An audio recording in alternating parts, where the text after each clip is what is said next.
Maxwell Nee, welcome to the Predictable B2B Success podcast. It's an honor to have you on. Maxwell, you are the Chief Revenue Officer of ScoreUp, a quiz marketing platform with, I think, well over 6,000 paying clients. I was looking at ScoreUp and thought it was very interesting because of some of the challenges that B2B brands are facing when it comes to achieving scalable success. And if you'd allow me to, I'd love to set a bit of a scene here. I came across some statistics with McKinsey saying that only 28% of B2B companies have fully automated their marketing processes. Salesforce says that 84% of marketers believe that AI will revolutionize their field in the next 5 years, yet many struggle to effectively implement these technologies. And Gartner says that 77% of B2B buyers feel that making a purchase is time-consuming and complex. To me, this highlights the need for perhaps more of a streamlined, psychologically optimized customer journey. Now I know that the ScoreApp is pegged as a lead gen and customer engagement solution, but I'd love to get your thoughts on how we could perhaps leverage psychology and automation as well to drive revenue growth. But before we get into that, Maxwell, I'm curious, you have a background in finance and are an entrepreneur yourself. So I'm curious, how did you and ScoreApp cross paths and how did you get into your current role? Yeah, really good question. Thank you so much for asking. I actually used to own a digital marketing agency that then evolved into a business where we would sell online education courses, B2B, to SMEs. And we were a client of ScoreUp 5, 6, 7 years ago. And that was really illuminating that the founder of this business had created an app that really helps you to generate leads, provide value, and also automate and engage your new potential clients using a software that costs $50 a month. In the early days, I was one of the angel investors in ScoreUp because I believed in it. Worked for my business. At the time, we were running ads where we were getting about $5 leads on Facebook, which is unheard of, absolutely unheard of to get leads that cheap, which is great. And so I invested and I've been following the business and also been making referrals to the business over the years. And as of recently, I've come in to help double the users and really wave the flag for the business in this part of the world because the team is European centric and I'm over here in Asia Pacific. So given your journey to date, what would you say would be your personal area of strength? Yes, the reason why I'm in the team is because I love being an advocate. What's the word? An evangelist for the company. They're telling everyone how great it is. I don't mind speaking on, obviously, stages like podcasts and real life stages. I'm actually speaking in Singapore this week at the business show. There'll be like 8,000 people there. So I'll be presenting the app and handing out books. We have a book that we've written for the business, written by the founder. If anyone in this podcast would like to take a look at it, we can make sure we get a free copy out to them as long as we can post out to that country. The URL is scoreapp.com/book if you want to check that out. And I just don't mind talking to people. To be honest, I just don't mind talking to people. I don't mind picking up the phone and calling someone like yourself and saying, hey, Vinay, I've got this idea. I want to talk about this app that we have that I use, that 6,000 people use. What do you think? I don't mind hearing no. I don't mind hearing yes, obviously. I don't mind hearing hold on, but let's build a relationship first. I really enjoy building relationships as well. And that's what this app does. So it's a bit like a perfect marriage, what I do and what other people could use this app for. Okay. And in that area of strength, what would you say is something that businesses don't know but should? Yes, I think that a lot of businesses have business backwards, where a business owner is usually someone who's very technically adept, right? They've come out of corporate and they've had 10, 15 years of perfecting their craft and their skill set, their technical skill set in corporate, and they build a product that is really well engineered. and then they try to sell that product as an after fact, but they've really fallen in love with their product first. So I think that's fundamentally the wrong way to go. I think that the right way to go is to build the distribution first, or build the sales channel first, and then build the product after. Because I see so many entrepreneurs that build what I would call a lemon, and it just has no use, right? It'd be made into lemonade because they haven't taken enough time to gather data or interact or engage with their clients to say, hey, look, if I were to build this thing, what could it look like for you, right? And that's what ScoreUp does. It extracts all that data out of people, and it helps you to really sell first and then fit the square peg into the square hole after the hole is square, instead of guessing that it's square and then all of a sudden it's round. Sell first, make the product later, not make the product first and sell later. I think that is what a lot of businesses could do differently. There's at least a couple of questions that come to mind. One, with this idea of doing your market research first and finding product market fit, is that something that you would advocate using quizzes for? Or are you suggesting you pick up the phone or send out emails, etc., and meet face to face and do a bit more of a one-on-one type activity? Yeah, good question. So when I launched my first business, I decided to help coaches, right? Business coaches, life coaches, help them build their business. And before I spent a minute on making any type of product or solution for them that I thought that they wanted, I thought to myself, I haven't interacted with them that much, but I do know that they need help because of what I've heard in the market. I need to speak to them. So I messaged about 105 coaches on the internet, and then documented all their responses back. Send them the same message. Hey, I want to help you with this. What could you answer these questions for me? I'm doing a bit of a case study. Could you please help me out? And I got an enormous response. 70-80% responded, and they all gave me the same feedback. They all want to work with clients. They all want to earn more money doing what they do, but they also didn't go into what they do because of the money. They've actually left a higher paying job to give this thing a go, right? But the biggest problem that they had was that their clients weren't committed, because I think a lot of them thought that they had to give free sessions or cheap sessions to try to basically generate sales and revenue. And there was that word committed that kept coming up that I didn't know of. And then the product name that we launched in the end was called More Committed Clients. And then eventually that business grew to about 250K in revenue in the first 2 years, 250K per month in revenue in the first 2 years. We're doing over $2 million in the first 2 years because we really sharpened the axe before we started to cut anything. So you were essentially emailing or messaging people one-on-one. Given what you know today, would you use something like ScoreApp to do that? Yeah, exactly. So what I did was I did a very manual, slow, less attractive way of doing ScoreUp. Instead of manually messaging people, I could have just created a ScoreUp, of which AI does about 95% of the heavy lifting, like the AI wizard, the ScoreUp. Last time I made one, I wrote about 6.5 hours of copy for me, right? And just really making everything really sharp and sexy for my audience. And if I just sent that out to 105 people, I could have done it in half the time. And also those 105 people would have had, probably more would have responded, and they would have had a better experience, because then it takes their questions and then puts it into a report that then says, okay, you've answered these questions. Just to let you know, you're in this category. 30% people answered yes, 20% people answered no, and this is why. So it actually gives automated feedback, which is really great. Brilliant.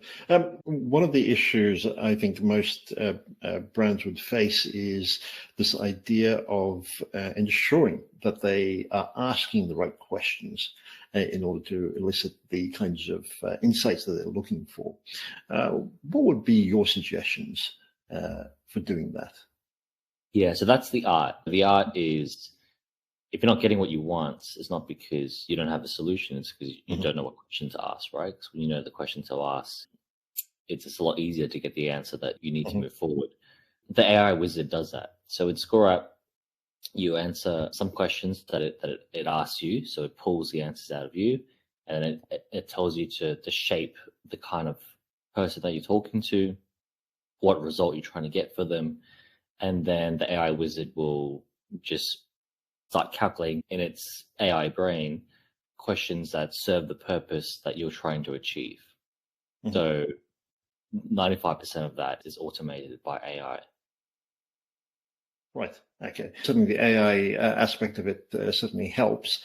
Is there anything else that we should be aware of? Because the issue often is that while we may have a broad inkling of what a potential problem is, we may not be able to define it very well or touch upon key areas. Are there perhaps a couple of prerequisites that you would suggest we cover or ensure we've got under our belt before we input info into something like ScoreApp?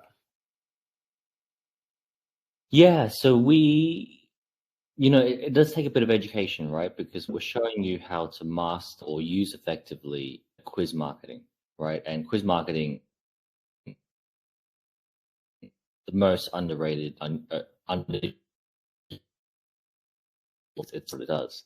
Our book that we've written also helps someone to sit down and educate themselves and really digest and learn what else they could do to really master this, which is great. But what the AI wizard and the book and everything else can't do is it can't help you to focus. It can't help you to focus. You've got to focus yourself on who you want to serve and why. That generally comes from a lot of passion. Let's say you once struggled with being fit and you used to have a lot of health problems, and now you're 6% body fat and you go to the gym 5 days a week. Usually you've got quite a bit of passion there to help other people achieve that same journey, that same transformation that you've achieved. So it's about really listening to what you're hearing on the inside of yourself, of your passion, as to who you focus on. And when you're walking in that direction, in my experience, our last business, we had 1,000 high-paying clients, literally 1,000. Once you hone in on your gut feel of, okay, I really want to help this type of person because this is really what scratches the itch for me. Because entrepreneurship's hard, right? Building a business is hard. It's not easy. It's much more logical to just get a job. But if you're out there and you want to make a bigger splash and you want to have a chance to earn more money and have untapped freedom and income and everything else based on how much you work, then you're going to hit a lot of roadblocks. So you've got to have the passion to have enough muscle to push through those roadblocks of who you're doing and what you're doing and who you're doing it for. Mm-hmm. You were talking about helping coaches a little while ago. And one of the issues I think that coaches and perhaps some of the tech brands have in common would be that of pricing. Now, usually that involves a bit of a mind shift as well as perhaps a little bit of a heart shift as well, to come around to a different way of viewing the value of what they're offering. How do you encourage people to navigate that journey? Yeah, so I think where a lot of people get stuck with how much is my stuff worth, how much do I charge it, and whatever else, is definitely a lot of emotional sort of fear and insecurity and self-doubt, right? Because all of a sudden sometimes people could trip over and mistake like a no, I don't want to buy your product, as personal, rather than just there's a completely logical business reason why this company isn't a fit for you right now.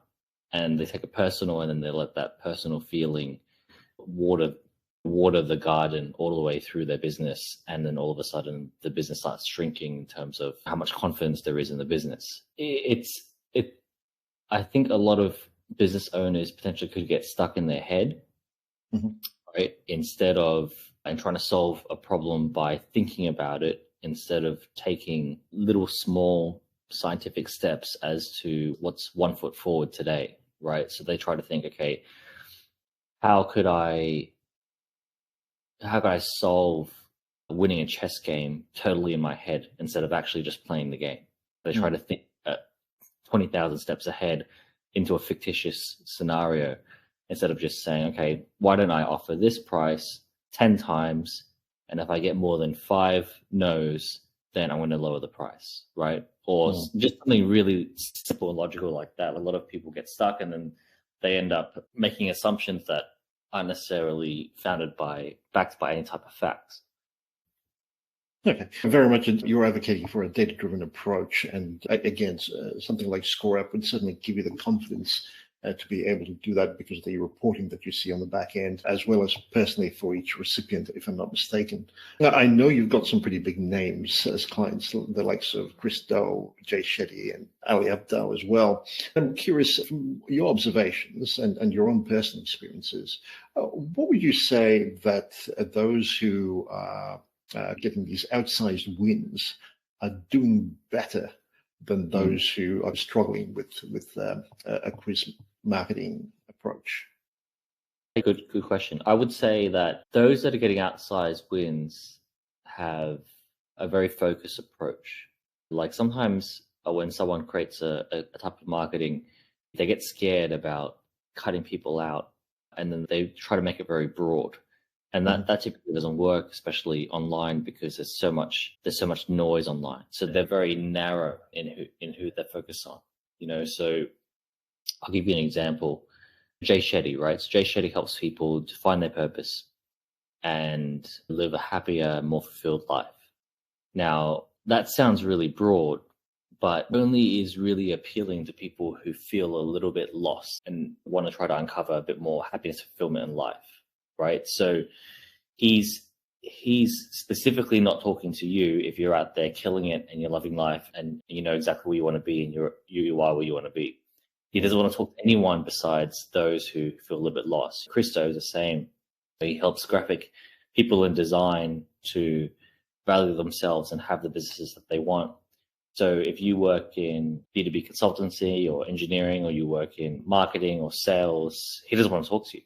And he makes it clear, it's like, I only help designers, right? That because those are my passion and I used to be one, and I've got a personal itch to really help these people win.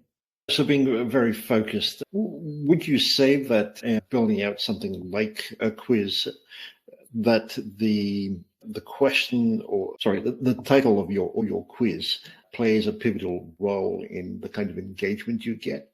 And if so, how would you position it in order to get a better take-up rate? So the title of your quiz, so the title of your quiz is the hook, right? It's not a nice, but it is like marketing definitions, right? So it's like, how do you have someone see something and have them want more? That's what a hook is. So think of, there's definitely a bit of art in it. It's a bit like how you watch a cinema trailer, and then right at the end, they show a lot, but it's what they leave out that has you want to go watch that movie and want to go pay the money, go to the cinema and buy the popcorn and go and enjoy that movie. So it's a combination of presenting something and also presenting what they're missing. So I'm doing a presentation in a few weeks called Unlock 3 Times More Leads, Sales and Impact with ScoreUp. And I've got numbers and facts, a bit like the numbers that you shared at the beginning of the show, as to how business owners can do that to generate more leads, sales and impact in their business. So taking more of a copywriting approach to creating the title or the hook, as you put it. Are there other aspects that are important as we create the quiz? Because visuals tend to be important in today's world, especially if you're using it to advertise on various platforms as a video. Could you speak to some of the more media-oriented aspects to the quiz and how we could leverage that to engage potential audiences and customers? Yeah, so there's a few elements that you want to have on, this is talking about the landing page, right? The page that people register and buy a quiz. You want to have a good title that's clean and crisp and clear. You want your title to be clear rather than clever. I think a lot of business owners sometimes try to put fancy words in things because I think that sounds a bit more sophisticated or gives them a bit more authority, when the simplest forms of marketing communication is in plain English. I bet everyone's favorite authors that write their books that they like to read wrote them in very simple English. So there's clear rather than clever.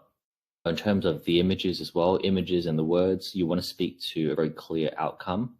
So is your outcome to have the beach body that you want to have, right? Like a very clear picture of a beach body. Or is your outcome to have a $5 million house by the water, right? Like that type of thing. Whatever that clear outcome is, you want to show that.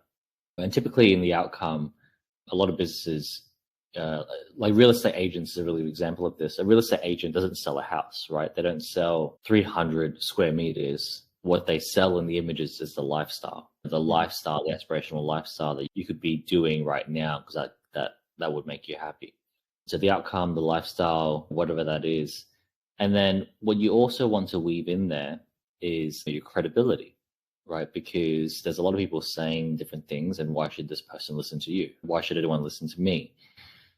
And credibility could be in a bunch of different forms. Maybe you want to advertise you've written a book, so you've actually published and taken the time to put things into a format that has gone through a whole process of editing and review and everything else. You want to also show if you won any awards. I love working with businesses that have won awards because it shows me that they take great pride in their work.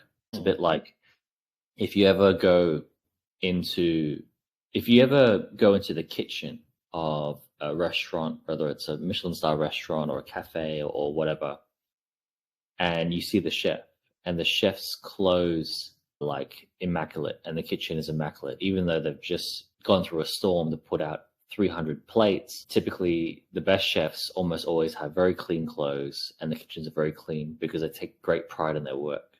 The same with builders, like builders on a construction site. If you see their site at the end of the day, the best builders typically have an absolutely clean construction site. There's no cans, there's no cigarette packets on the site. They're immaculately clean because they take great pride in their work. So you want someone that communicates, they take great pride in their work. You want to find someone that's won awards. Maybe you want to advertise that you have had 18 years experience. That number's getting up there. That number's more than 10 years or whatever. It wasn't 3 years ago type of thing. And then also maybe you want to advertise your past clients as well. So we obviously share that with permission, right? That we do a bit of work with Jay Shetty. We help Chris Do, amongst other people, Ali Abdal, tens of millions of followers each one of these people have. How can you leverage those levers for your business as well will really help you in any type of marketing, not just ScoreApp, scorecard marketing. Okay, brilliant. And so I can see huge benefits when it comes to lead generation. And I'm curious, obviously, once you have a person interested who's willing to complete the quiz, you potentially have a lead that you could put into your system. One of the other challenges, of course, is to get scale. Now, obviously, you can message or reach out to people, by phone or email. Are you seeing perhaps other strategies that certain people are using that allows for them to scale their impact and ability to ensure that their pipeline is almost never empty, so to speak, with potential leads? Yeah, so really good question. Let's start by defining a lead, right? Because not everyone knows what that is. So my personal definition of a lead is someone's information who you have, so you can contact them, and they've expressed interest in what you do. So not just cold contacting people on the internet and spamming their email inbox. Like they have signaled to you that, hey, you put up this question about who'd be interested in growing their business in Brisbane, Australia. I live in Brisbane, Australia, and I'm interested. What's next? So that's a lead to me. And the question is, right, how do you put yourself out there and find more leads? I think that we live in an amazing time where you could publish something online through some kind of social media and you could generate leads literally just like that, right? Now, the trick with a lead and the trick with doing that is that we've all seen posts of people promoting their businesses or what they do, and we're just so not interested in them. And we might even become less interested in being that person's friend because they do that a little bit too often. So, what you want to do, what you need to understand is that a lead is a value exchange. It's an exchange, right? So for someone to give you their details, to express their interests, if you're asking them to do it for you for free and for no benefit to them, then you're going to tire people out from interacting with you. But if you're always offering something when you ask for something, then that's when you actually make people happy and add value to people in their lives, and they'll be happy that they actually gave you that information, interacted with you. So that's why with, for example, ScoreApp, whenever anyone fills out your form, they're not just filling out a form or quiz so that you can get their details and they get nothing in return. They're filling out a form so that the ScoreApp will help then generate like an online report that will help them to achieve what they want to achieve in their lives. So a really common one is like a personality quiz, right? So personality quiz, what type of entrepreneur are you? What type of 16 types of personality are you? Emotional intelligence quiz, right? So what a lot of people don't know is that those personality quiz companies, they don't just put out that quiz from the goodness of their heart. They're actually collecting a lot of information on you. And if you read the terms and conditions, they collect that information on you because they're doing studies on humans and they're trying to evolve their mastery in their personality quiz. More data that they have, the better that they can do their quiz. And in exchange for participating in their survey and their data, we receive a quiz that tells me that I'm an ENFJ personality, which means that I've got strengths in this and weaknesses in this. And if I want to do these jobs, I'm more likely to win. If I want to do these jobs, I'm less likely to win. So that adds value to me. So it's about that value exchange. So the guys that go really viral, the guys that win, the guys that, like the Jay Shettys and the Christos, they really know how to do this. They know how to always give something when they ask for something so that the ask is a nicer experience. But also when you give something, it encourages people to share. Hey, look, check this out. I got this thing from Jay Shetty. I got this personality quiz. You should do yours as well. And then all of a sudden you've got a compounding referral based business, right? Which is the best business to have. That's a very interesting idea. And I wonder how you would recommend we apply perhaps those same principles to the B2B space, because there it's not quite so personal, but yet we are interacting with people. So how could we apply those same principles to get that same level of engagement and referability?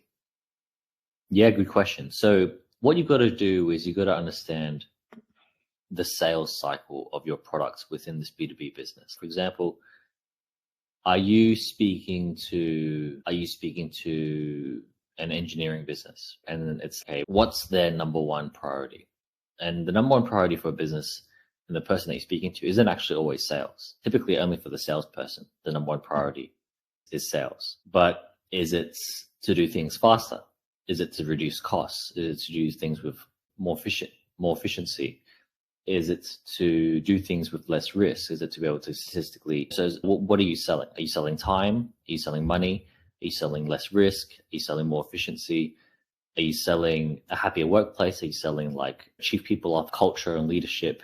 Are you helping them grow internationally? Are you selling cultural education? What are you selling, right? And then once you really identify exactly what you're selling instead of just business growth are two words that don't mean anything. Like the specific thing that what you're selling, then you need to figure out how to measure it, right? So on a scale of 1 to 10, according to my matrix, my set of numbers, my experience on a employee happiness survey, you're rated at a 3 out of 10. And typically when you're rated at a 3, your retention rate would be not that great. Your sickness rate of people calling sick to work would be not that great. And I bet you that's costing you this much. So if you'd like to talk about how to fix this, then let's have a chat. So it's lasering in on what you're solving, measuring it, and then providing a really rich value-adding conversation backed by data to deliver that B2B. Okay. Lots of food for thought there. I'm curious, with ScoreUp itself, you've achieved quite a bit of scalability over the past few years. What would you say have been key drivers of growth for the company? Yeah, so there's only five ways to distribute a company. And there's push, so that's pushing it out to people, messaging people, email lists, that type of thing. There's pull, which is like content marketing, like just leaving like a lure out there for people to come and find when they're ready. There's paid, which is running ads. There's publications, which is like the book that we've put out. And then there is partnerships. So push, pull, paid, publish, partnerships. The two ones that are my favorite, because they're the two ones that you can control. Pull, you can't really control. Paid, you can't control how ads work. Publish, you just put something out there with high authority, typically low traffic, but you can't control when people find it. The two that you can put the accelerator on is push and partnerships. So we've done really well in push and partnerships, and everything that we do is to try to make our pushing for partnerships more attractive. For example, we have SEO ridden blogs and case studies on our website that drive new traffic every single day. And whenever anyone in a new partnership says, okay, what is this? I haven't heard you, I don't know who you are, and I don't necessarily trust you yet. So we'll just point them to one of our publications. We'll point them to our YouTube channel, which has 6,000 subscribers. We'll point them to, and the YouTube channel is a lot of work, right? To do YouTube videos and edit them and everything is a lot of work. And then to also write up case studies, you've got to hire a writer, and I definitely don't do that. That's way outside my skill set. And so we create all of these assets, right? Like a PDF that shows this, a PDF that shows that, just so if anyone says, okay, I don't really trust you, okay, read this, and here it's referencing. So it's about creating those little tools that help to lift the business, and then they make you seem more professional, like you're a real shop, that you're not just like a one man or one woman band, right? And you share those. For example, with this podcast, when I pitched myself for this podcast, the first thing that I did was I made my own pitch deck on me and this and what we could talk about. Then I shared it with you. So things like that help to push more and generate more partnerships. So when you say partnerships, are you talking about someone who has a mutually beneficial outcome by promoting ScoreApp? Yeah, so I see this as a partnership. I see you generously inviting me on your podcast as a partnership.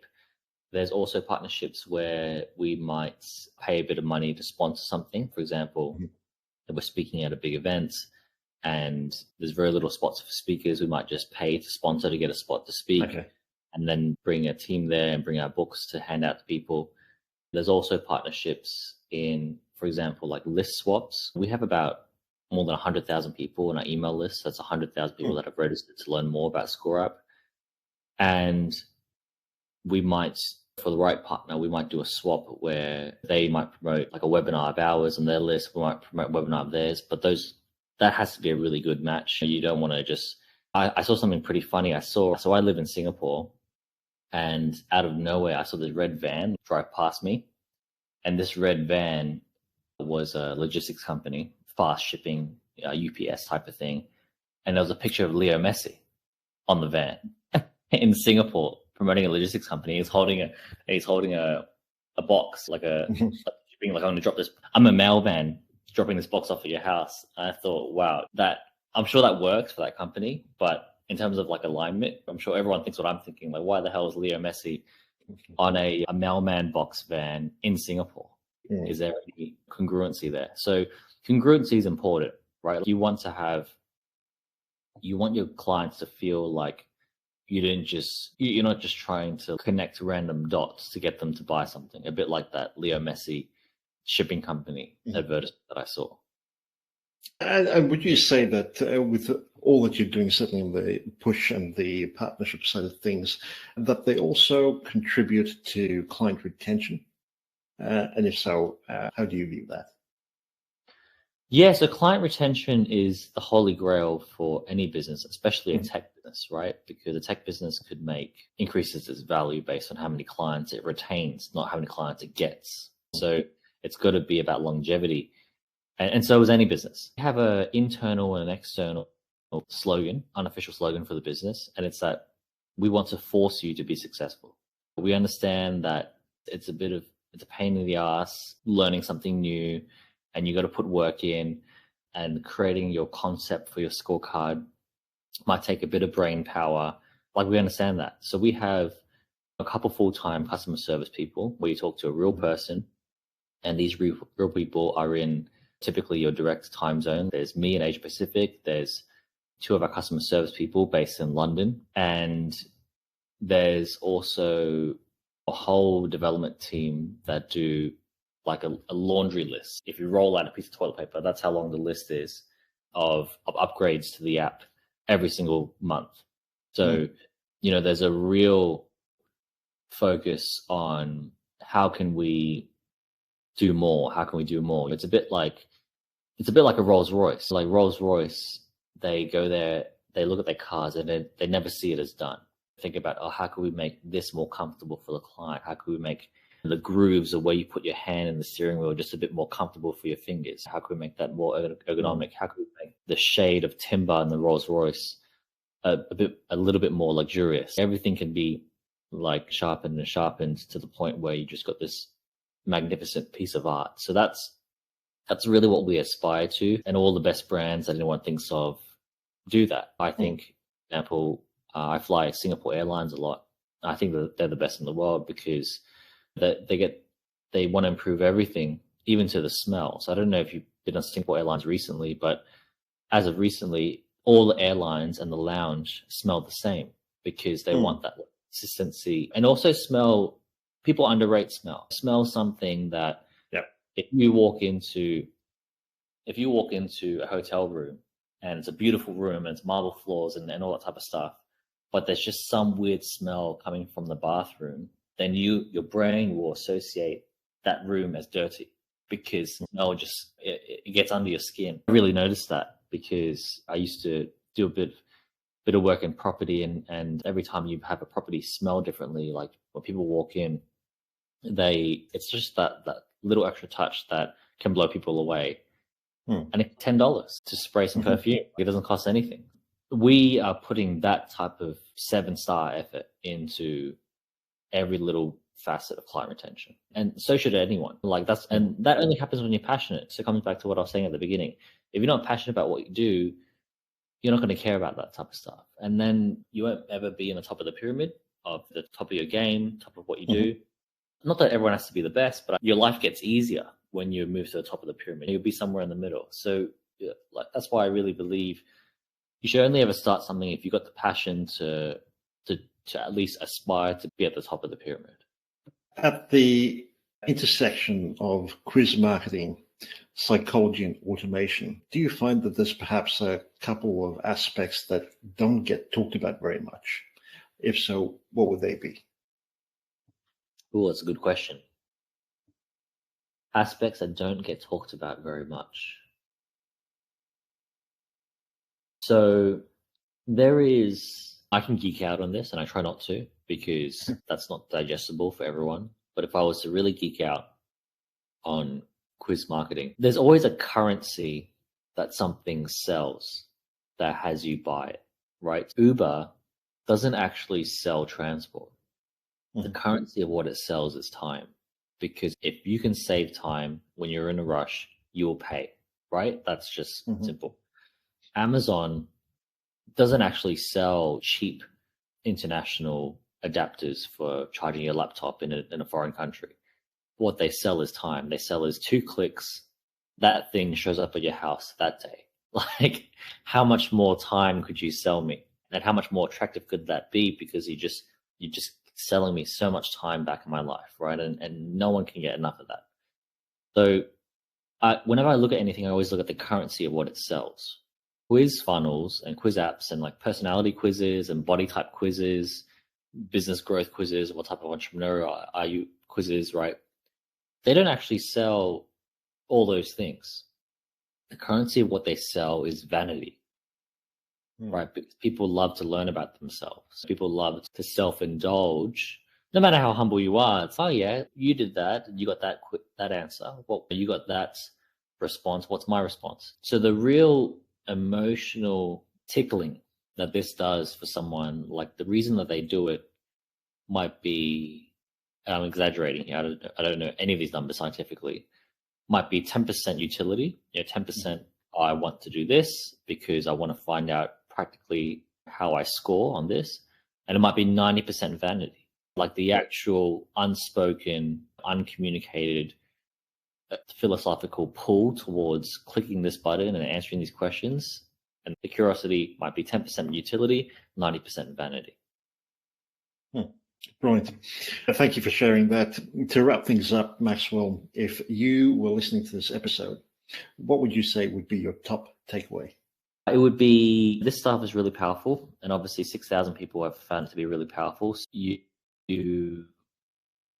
want to check it out and see how it works for your business as much as we can. We're sending out free copies. If not, you got a PDF copy of our book. So I really want people to utilize that, because we want to get that out to people. We want to help people, and we want to force you to be successful. And digesting the book or registering for a free trial or whatever is the first step there. So jump on ScoreApp, ScoreApp, ScoreApp.com/book, and we will download everything over to you to help to force you to be successful. Okay, brilliant. ScoreUp.com is obviously the website, but if listeners are curious, want to find out more or connect with you, where would you recommend they head to? Probably the best place to get me is on LinkedIn. I'm on LinkedIn a lot. I've always used it to network personally and grow my businesses. Maxwell Nee, N for November, E for Echo. E for Echo is my surname. If you want to find me on LinkedIn, I'm the only one there with that name as of right now, so it should be easy to find me. Brilliant. We'll include links to that in the show notes. Maxwell, thank you so much for doing this. It's been very insightful. Perfect. Amazing. Thank you. No worries.